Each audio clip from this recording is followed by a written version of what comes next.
Hello दोस्तों, नमस्कार। अभी की सबसे बड़ी खबर आ रही है, जहां पर जयशंकर जी ने थाईलैंड में मोहम्मद यूनुस को दिखाया आईना। चिकन नेक वाले बयान पर जयशंकर जी ने दिया मुंह तोड़ जवाब। कह दिया बंगाल की खाड़ी में सबसे लंबी तटरेखा हमारी है। जी हाँ, तो वहीं 29 अरब डॉलर के महाप्लान पर एक्शन में मोदी और चाणक्य। बांग्लादेश चीन होंगे फेल। दोस्तों, भारत की चिकन नेक की टेंशन अब होगी खत्म। उठाने जा रहा है भारत एक बड़ा कदम। जी हाँ दोस्तों, बताएंगे वो कौन सा कदम होने वाला है। साथ ही साथ आपको बताएंगे क्या मोहम्मद यूनुस के साथ आज होगी प्रधानमंत्री मोदी जी की वहां पर मुलाकात। क्या आ रही है द्विपक्षीय वार्ता को लेकर अपडेट। साथ ही साथ बताएंगे इस जनरल मुनीर आर्मी की घुसपैठ पर पाकिस्तानी सेना ने साधी चुप्पी। पाकिस्तानी एक्सपर्ट ने दे दी चेतावनी। कश्मीर में एलओसी पर तनाव बढ़ने जा रहा है। जी हाँ दोस्तों, पाकिस्तान फिर कोई न कोई बड़ी हरकत करने वाला है कश्मीर पर। तो वहीं भारतीय संसद में बिल पेश होने पर क्या बोला पाकिस्तान, कतर, यूनाइटेड अरब अमीरात का मीडिया। दोस्तों, सबसे पहले आपको बताएंगे वक्फ कानून में बदलाव मुस्लिम विरोधी बताया गया, लेकिन किस देश ने क्या कहा है वो भी आपको बताएंगे। साथ ही साथ बताएंगे डोनाल्ड ट्रंप ने दोस्तों टैरिफ लगाने पर ताइवान तक को नहीं छोड़ा, जिसके बाद ताइवान गुस्सा गया है और कहने लगा है कि हम जल्द इसकी शिकायत करने वाले हैं। तो वहीं पाकिस्तानी पत्रकार ने वक्फ विधेयक और ओवैसी पर पूछा सवाल, तो भारतीय से मिला करारा जवाब। दोस्तों, एक से एक बड़ी खबर आपको विस्तार से बताने वाले हैं, बस आप वीडियो के लास्ट तक बने रहेगा। और खबरों में आगे बढ़ने से पहले अगर आप भी मानते हैं कि मोहम्मद यूनुस द्वारा एक तरफा बयान देने को लेकर भारत अब इसकी हेकड़ी जरूर निकालेगा, तो वीडियो को लाइक करके चैनल को सब्सक्राइब करके बेल आइकन दबा के कमेंट में जय हिंद अवश्य कह दीजिएगा। बात कर लेते हैं पहली और सबसे बड़ी खबर की, जहां जयशंकर जी ने राजधानी बैंकॉक में बांग्लादेश सरकार के मुख्य सलाहकार मोहम्मद यूनुस के पूर्वोत्तर को भारत से जोड़ने वाले चिकन नेक वाले बयान और खुद को इस क्षेत्र के समंदर का एकमात्र गार्जियन बताने पर मुंह तोड़ जवाब दिया है। जयशंकर जी ने बांग्लादेश के मोहम्मद यूनुस को आईना दिखाते हुए कह दिया कि भारत बहुक्षेत्रीय तकनीकी और आर्थिक सहयोग के लिए बिम्स्टेक के संबंध में अपनी जिम्मेदारी से अवगत है। बंगाल की खाड़ी में भारत की सबसे लंबी तट रेखा भी है, जो लगभग 6,500 किलोमीटर है। उन्होंने कहा कि हमारे पास बंगाल की खाड़ी में लगभग 6,500 किलोमीटर की सबसे लंबी तट रेखा है। हमारा पूर्वोत्तर क्षेत्र सड़कों, रेलवे, जल मार्ग, ग्रिड और पाइपलाइनों के नेटवर्क के साथ बिम्स्टेक के लिए कनेक्टिविटी केंद्र के रूप में उभर रहा है। इसके अलावा त्रिपक्षीय राजमार्ग का पूरा होना भारत के उत्तर पूर्व को प्रशांत महासागर तक जोड़ देगा, जो एक वास्तविक गेम चेंजर है। हम इस बात के प्रति सचेत हैं कि इस बड़े भूगोल में वस्तुओं, सेवाओं और लोगों के सुचारू प्रवाह के लिए हमारा सहयोग और सुविधा एक आवश्यक शर्त है। इस भू रणनीतिक कारक को ध्यान में रखते हुए हमने पिछले दशक में बिम्स्टेक को मजबूत करने के लिए बढ़ती ऊर्जा और ध्यान समर्पित किया है। जैसा कि आपको पता है, भारत की दुखती रग कहे जाने वाले चिकन नेक यानी सिलीगुड़ी कॉरिडोर पर बांग्लादेश के जहरीले मोहम्मद यूनुस ने अपनी बुरी नजर डाल दी। अपनी चीन के यात्रा के दौरान मोहम्मद यूनुस ने भारत के 7 सिस्टर का जिक्र करते हुए चीन को एक तरह से ऑफर तक दे डाला। भारत ने चीन, बांग्लादेश और पाकिस्तान की इस कुटिल चाल को फेल करने के लिए प्लान पर काम करना तेज कर दिया है। यूनुस के इस बयान के ठीक बाद भारतीय विदेश मंत्री जयशंकर जी ने गुरुवार को थाईलैंड में शुरू हुई इस बिम्स्टेक की बैठक में इसका इशारा तक कर डाला। दोस्तों, जैसा कि हमने आपको भी बताया, यहां तक कि 29 अरब डॉलर का प्लान बनाया गया है, जो भारत को प्रशांत महासागर से सीधे सड़क मार्ग से जोड़ देगा। उन्होंने कहा यह हाईवे भारत के लिए गेम चेंजर साबित हो सकता है। पीएम मोदी जी आज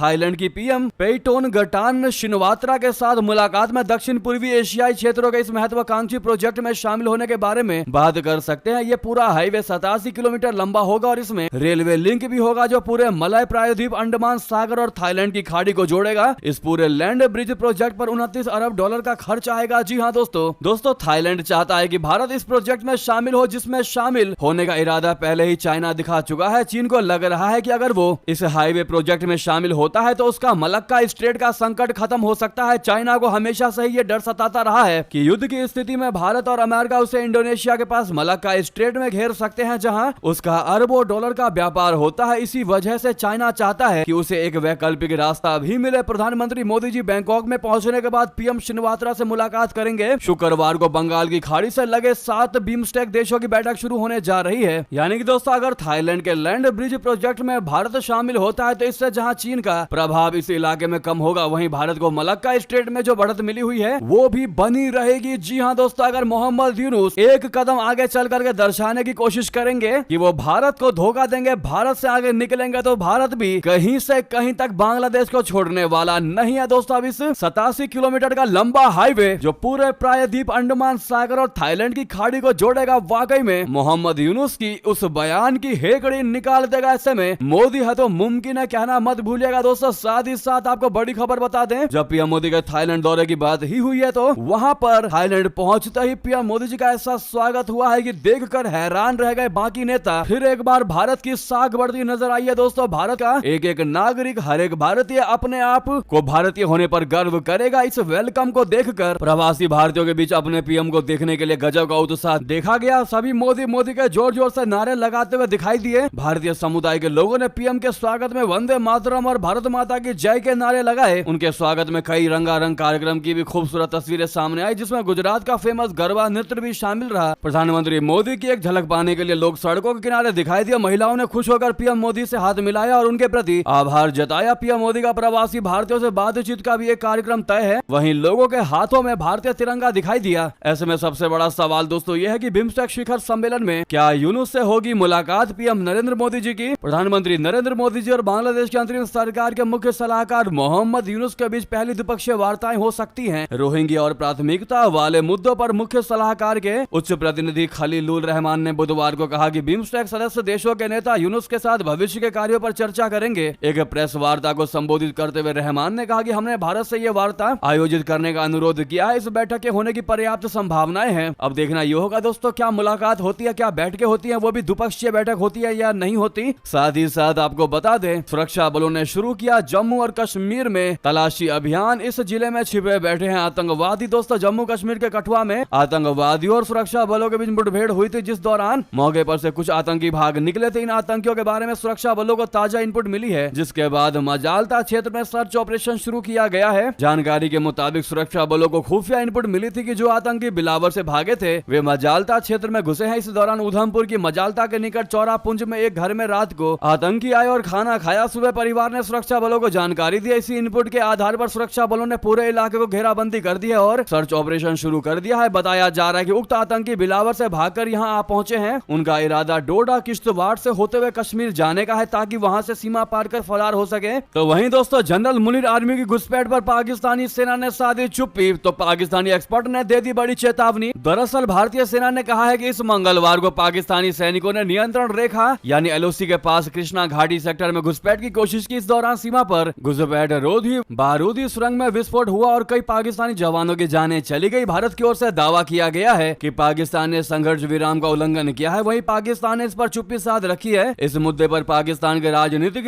टिप्पणीकार कमर चीमा ने अपनी राय रखी है। चीमा का कहना है कि दोनों देशों के बीच आने वाले दिनों में तनाव बढ़ सकता है। कमर चीमा ने अपने वीडियो में कहा है कि लंबे समय बाद भारत पाकिस्तान बॉर्डर पर तनातनी देखने को मिली है। चीमा ने कहा कि इंडियन आर्मी ने ऐसे समय पाकिस्तान की ओर से घुसपैठ की बात की है जब भारत के होम मिनिस्टर कश्मीर जाने वाले हैं। इस बीच कश्मीर में हलचल बढ़ी है। मार्च के आखिर में कठुआ में इंडियन आर्मी और पुलिस ने कुछ ऑपरेशन किए हैं। हाल में ही कश्मीर में सर्च ऑपरेशन और गिरफ्तारी होने की बात सामने आई है। ये दिखाता है कि कश्मीर में कुछ पक रहा है। तो वहीं चीमा के मुताबिक पाकिस्तान में कुछ लोगों को लगता है कि बॉर्डर पर शांति से भारत को फायदा हुआ है। भारत को पाकिस्तान बॉर्डर पर शांति, चीन के साथ चीजें ठीक करने का मौका मिल गया। वहीं पाकिस्तान से उसने बातचीत नहीं की जो सीज फायर के बाद होना चाहिए था। कश्मीर और किसी भी मुद्दे पर कोई वार्ता दोनों में से नहीं हुई है। कश्मीर पर पाकिस्तान को लगातार झटके लगे हैं तो बलूचिस्तान और केपी में हालात बद से बदतर होते जा रहे हैं। साथ ही साथ बता दें, भारतीय संसद में बिल पेश होने पर क्या बोला पाकिस्तान, कतर, यूएई का मीडिया वक्फ संशोधन बिल को लेकर। दोस्तों वक्फ संशोधन बिल 2025 पर गुरुवार को राज्यसभा में चर्चा हो रही है। एक दिन पहले बुधवार को लोकसभा ने वक्फ बिल को अपनी मंजूरी दे दी है। वक्फ बिल को नरेंद्र मोदी की सरकार ने मुस्लिमों के हितों में लाने का दावा किया है। वहीं विपक्ष और मुस्लिम संगठनों ने इसे वक्फ संपत्तियों को हड़पने की चाल बताया है। इस बिल की देश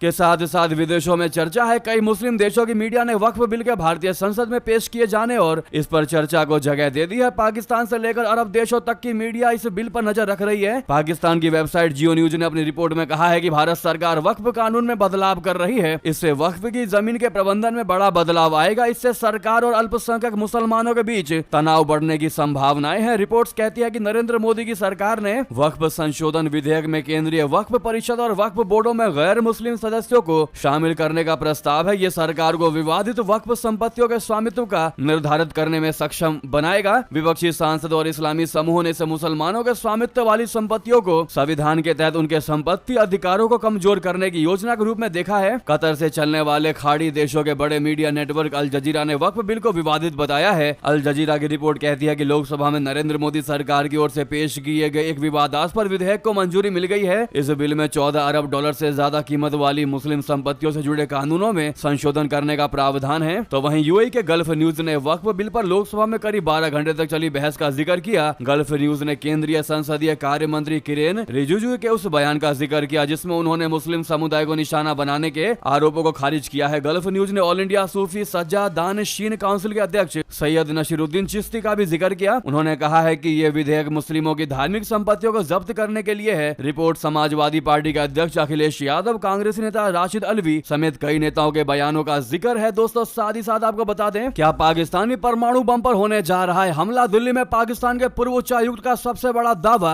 दोस्तों पाकिस्तान के परमाणु कार्यक्रम को लेकर पूर्व राजनयिक अब्दुल बासित ने कई दावे कर दिए हैं। दरअसल डोनाल्ड ट्रंप के सत्ता में लौटने के बाद ऐसी कुछ रिपोर्ट्स आई हैं जिनमें कहा गया है कि अमेरिका और इजराइल मिलकर पाकिस्तान के परमाणु कार्यक्रम को रोक सकते हैं। इन रिपोर्ट पर प्रतिक्रिया देते हुए अब्दुल बासित ने कहा है कि अमेरिका में जब जब सरकार बदलती है तो पाकिस्तान के न्यूक्लियर प्रोग्राम को लेकर ये सब बातें होने लगती है। इससे एक डर लोगों में पैदा होता है, लेकिन ये बिल्कुल गैर जरूरी है। पाकिस्तान के न्यूक्लियर प्रोग्राम को अब कोई भी देश रोक नहीं सकता है। भारत में उच्चायुक्त रह चुके अब्दुल बासित ने अपने यूट्यूब चैनल पर जारी वीडियो में कहा कि ऐसी बातें खूब सुनने में आ रही है कि डोनाल्ड ट्रंप अब पाकिस्तान के परमाणु कार्यक्रम को तबाह कर देंगे। ये तो सच है कि अमेरिका, इजराइल और भारत जैसे देश नहीं चाहते हैं कि पाकिस्तान के पास परमाणु बम रहे। इस्लामी देशों में पाकिस्तान ही परमाणु ताकत है और ये कई देशों को अखरता रहा है। डोनाल्ड ट्रंप ने अफगानिस्तान से बगराम एयरबेस मांगा है। इस पर पाकिस्तानी कह रहे हैं कि अमेरिका पाकिस्तान के परमाणु हथियारों पर नजर रखने के लिए इस बेस को चाहता है। बासित के मुताबिक दूसरे देश के परमाणु हथियारों पर नजर रखना कोई नई बात नहीं है। अमेरिका, भारत और इजराइल की कोशिश पाकिस्तानी परमाणु हथियारों पर रहती है। पाकिस्तान भी ये ध्यान रखता है कि दूसरे देशों पर किस तरह के परमाणु हथियार हैं। साथ ही साथ आपको बता दें, ओसामा बिन लादेन को दफनाने वाला जहाज अब ईरान को रौंदने को तैयार है। दोस्तों अमेरिकी राष्ट्रपति ट्रंप ने ईरान के खिलाफ अपनी तैयारियों को तेज कर दिया है। उन्होंने ईरान के खिलाफ ऐसा खतरनाक मास्टर प्लान तैयार किया है जो दुश्मन के होश उड़ा देगा। खबर यह है कि ट्रंप ने उस एयरक्राफ्ट कैरियर को फारस की खाड़ी में तैनात किया है जिसने अलकायदा सरगना ओसामा बिन लादेन के शव को समुद्र में दफन किया था। जी हां, अमेरिकी नौसेना का यूएसएस कार्ल विंस्टन अब ईरान की नाक के नीचे पहुंचने वाला है। वहीं अमेरिका और इजराइल मिलकर तेहरान को सबक सिखाने की तैयारी में है। 10 अन्य सूत्रों के हवाले से बताया है कि अगर ईरान नया परमाणु समझौता करने में नाकाम रहा तो अमेरिका और इजराइल मिलकर एक जोरदार हमला करेंगे। तो वहीं आपको बता दें, डोनाल्ड ट्रंप की टैरिफ घोषणा पर फूटा दुनिया भर के देशों का गुस्सा।